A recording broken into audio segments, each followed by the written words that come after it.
Hey, BYHYU. Welcome to episode 109 of Build Your House Yourself University.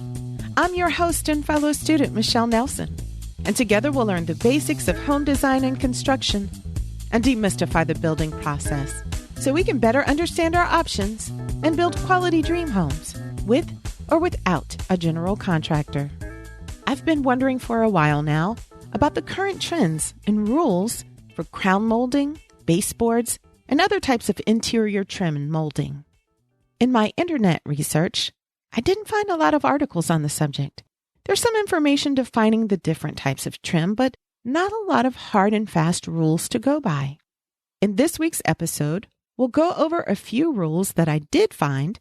I'll cover whether it's acceptable to paint trim in different parts of the house, different colors, and I'll discuss some less traditional trim options that you may not have heard of or considered. Let's get right into it. Practically, trim and moldings are used to hide gaps and imperfections that naturally occur with drywall installation. But trim and molding also add architectural interest to a home. In general, trim should be sized according to your personal taste. But there are some guidelines that will help keep our moldings in scale with each other and give our homes a classic, balanced look. Although traditional homes usually have more trim and moldings than transitional or contemporary homes, even if you're building a traditional house, you should be careful not to go too overboard with trim. That overly ornate, more is more trim style of the late 90s and early 2000s is no longer on trend. Too much trim can overpower a house and make it look dated, decreasing rather than adding to the home's attractiveness and value. Almost all homes feature baseboards, except the most contemporary homes.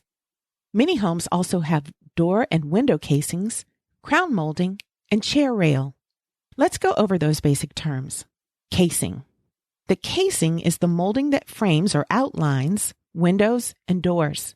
Standard casings are usually 2 to 3 inches wide, but certain home styles, such as older Victorians and craftsman-style homes, have wider casings. Baseboards.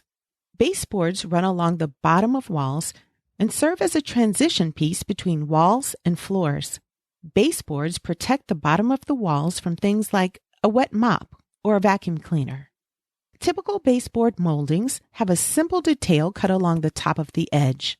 There's often a small, separate, semicircle piece of molding called quarter round running along the bottom edge of the baseboard. Quarter round serves as a transition piece between the baseboard and the floor. Quarter round is often used with hard-surfaced floors made of wood, vinyl, and tile. Quarter round is shaped like a fourth or quarter of a circle. It's also called base shoe molding. You might also want to use quarter round with low pile or flatter carpeting, but you won't want to use quarter round molding if your floor has plush, fluffy carpeting. Baseboards are usually taller than casings are wide, and baseboards are traditionally about as tall as the crown molding is. Standard baseboards measure 3 to 5 inches, but today's baseboards are getting a bit taller, even a bit taller than crown molding. Although they should be sleek and simple in style, baseboards seem to be the standout trim piece in today's new homes. Some designers are now recommending clean-lined baseboards that are at least 6 inches tall, instead of the standard 3 to 5 inches. 10-foot walls may even be able to support 8-inch baseboards. These taller baseboards give a more contemporary, higher-end look. If you don't like the look of taller baseboards, though, it's perfectly acceptable to stick to the standard 3 to 5 inches. Crown molding, also called ceiling or cornice molding. Crown molding is the transition piece between the wall and the ceiling.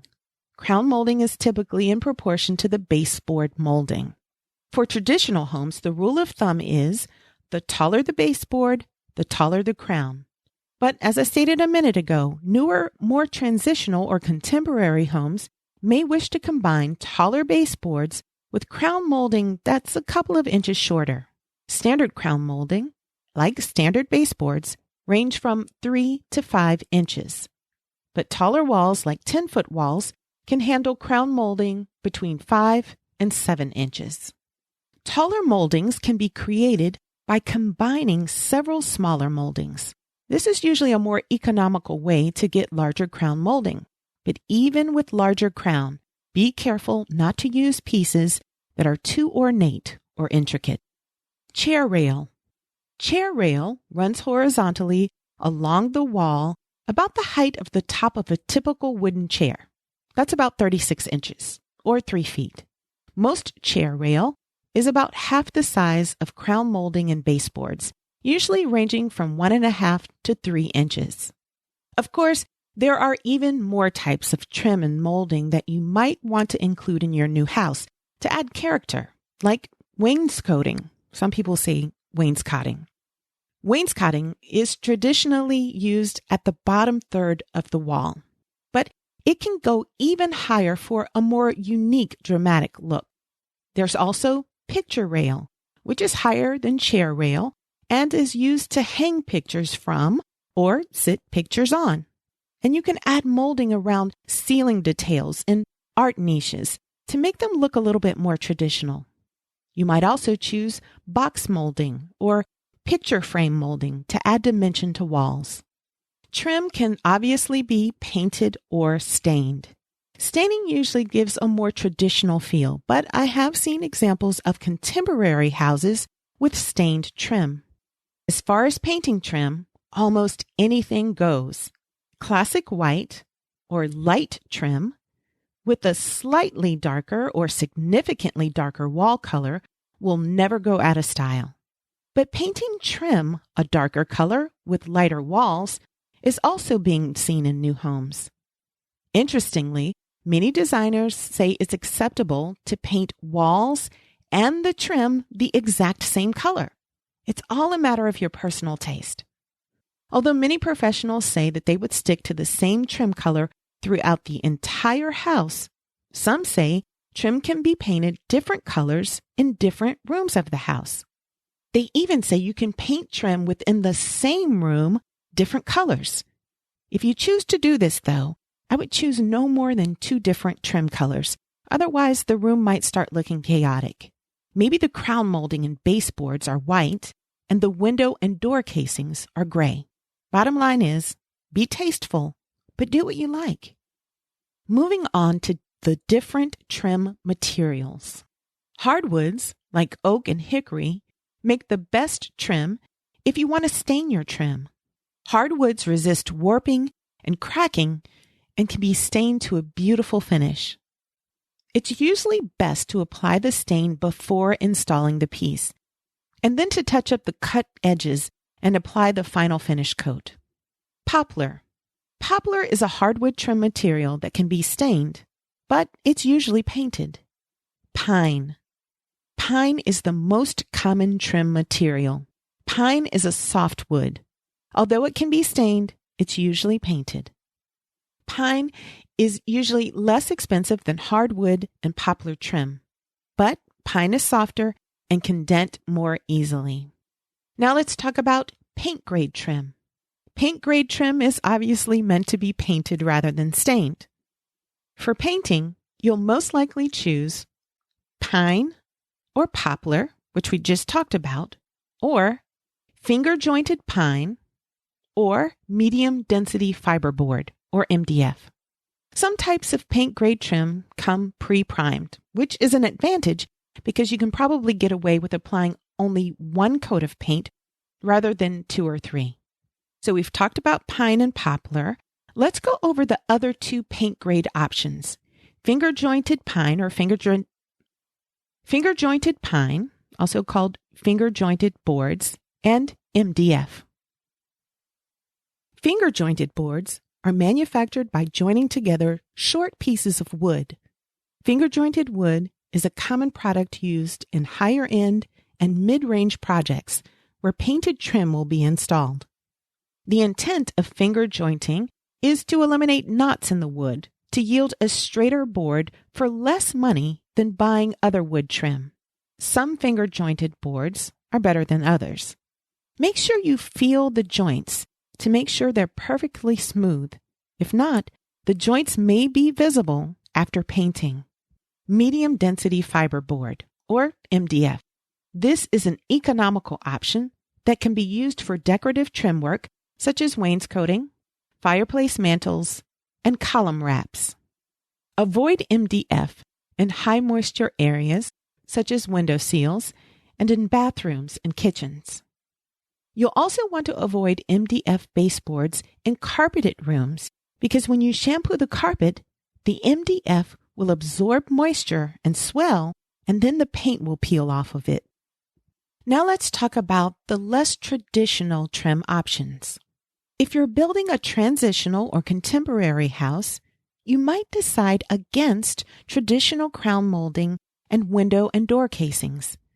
Instead of traditional crown molding and window and door casings, homeowners building transitional and contemporary houses might want to choose drywall returns, extension jambs, or shadow lines. These options are sleek and they're more minimalistic for trimming out interior doors and windows. Shadow lines can also be used in lieu of baseboards. Let's talk a little bit more about each option. Shadow line trim is when there's no real trim per se, but a thin space that outlines the windows, doors, and the baseboard area. This is a very expensive option and is usually only seen in the most high-end homes. I first saw the shadow line detail in one of the New American Showcase homes at the International Builders Show. Take a look at the show notes if you've never seen the shadow line trim. Another more contemporary trim option is a drywall return. This is another sleek, minimalistic option where trim material is not really used. Instead, the drywall wraps around and extends into the door and window opening. So there's no transition piece between the window and the wall or the door and the wall. It just looks like continuous drywall or sheetrock. Drywall returns are often used in commercial construction, and they used to be installed by large production builders as a way to save money on trim. Although it's true that you can save on finished carpentry labor and materials, you'll have to pay more to the drywall installers because it takes more time and effort to install sheetrock for drywall returns. Think about it. The trim that would typically be there to hide sheetrock imperfections won't be there. I've read it all, that sometimes drywall returns are more expensive, sometimes less expensive, and sometimes about the same price as traditional trim work. I'll have an image in the show notes to let you know what a drywall return looks like. Some people say that a drywall return won't protect your window opening from cracks and dents, as well as traditional trim. The parts of the window opening most likely to be damaged, chipped, or cracked with drywall returns are the corner edges of the window opening and the horizontal window sill area at the bottom of the window. To strengthen the edges of the window opening, insist on corner beads for the corner edges of the opening. Corner beads are a protective plastic or metal material that's applied to the drywall corners. And to protect the window sill area, you might consider combining a sleek, minimalist wood seal piece at the bottom of the window, along with the drywall returns on the sides and top of the window. That way, you'll have a streamlined drywall return detail along 3 sides of the window opening, along with a strong windowsill that can handle people leaning on it, bumping into it, setting glasses and objects on it. Take a peek at the show notes to see what I'm talking about. Lastly, let's go over extension jambs. An extension jamb is another contemporary trim option. It's when the interior portion of the window frame extends the full depth of the wall. That thin frame, usually 3/4 of an inch thick, extends from the inside surface of the window to the face or surface of the drywall. and the edge of the extension jamb is flush with the drywall. The extension jamb can be painted the same color as the wall or the same color as the window grill, or the extension jamb can be stained. Extension jambs have a similar clean, sleek look as a drywall return, but they're thought to be a little bit more durable than drywall returns since the extension jambs are typically made of wood. Now, I know many of the details I described can be hard to visualize, so take a look at the show notes where you'll see examples of all that I talked about today. All right, want to do a couple of quiz questions? Question number 1. What's the name of the paint grade trim product used in higher end or mid-range projects made by joining together short pieces of wood? Is it A, finger jointed wood, B, MDF, C, poplar, or D, hardwood? The answer is A, finger jointed wood. This is a good economical option for trim that you want to paint. Just make sure that you get good quality finger jointed boards that have joints that are smooth to the touch so the joints won't be visible when painted. MDF is a budget-friendly choice but can only be used in non-moisture prone areas.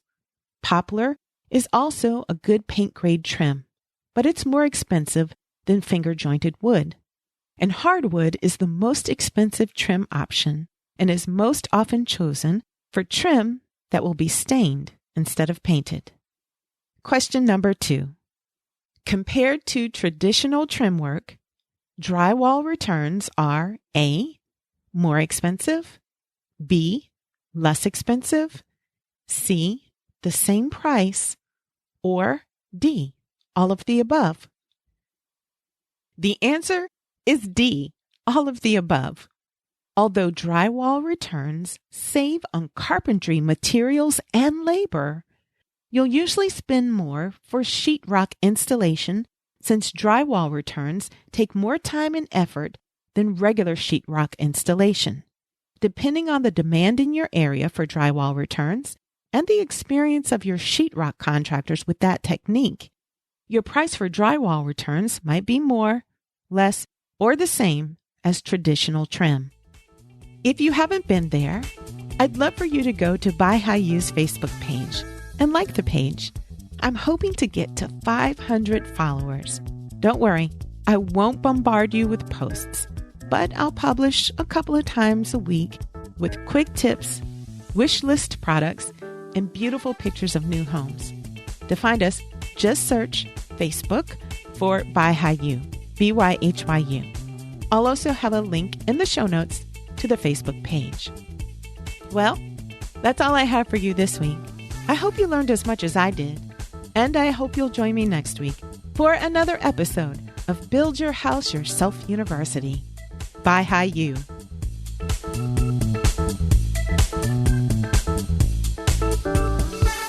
Please remember that the purpose of this podcast is simply to educate and inform. It's not a substitute for professional advice. The information that you hear is based only on the opinions, research, and experiences of my guests and myself. That information might be incomplete, it's subject to change, and it may not apply to your project. In addition, building codes and requirements vary from region to region, so always consult a professional about specific recommendations for your home.